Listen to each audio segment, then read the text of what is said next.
పెళ్లి ప్రసక్తి వచ్చింది కాబట్టి చెప్పుకోవాలి. జీలకర్ర బెల్లం ఎందుకు పెడతారు? బెల్లం అనగానే అందరికీ తెలుసు తీపి. ఇంకా పల్లెలలోకి వెళ్తే బెల్లాన్ని ఏం చేస్తారు తెలుసా? మత్తు పానీయానికి వాడతారు. పాత బెల్లం.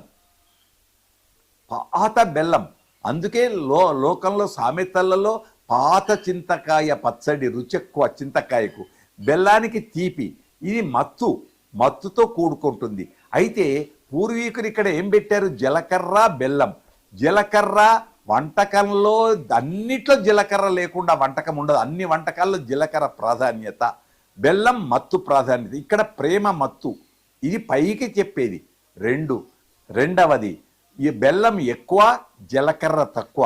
దీన్ని ముద్ద చేస్తాం, విడిగా చెయ్యం. ముద్ద కలిపి సమ్మిశ్రమైన పదార్థంతో పెడతాం. అప్పుడు ఏమవుతుంది? బెల్లంలో ఉండేటువంటి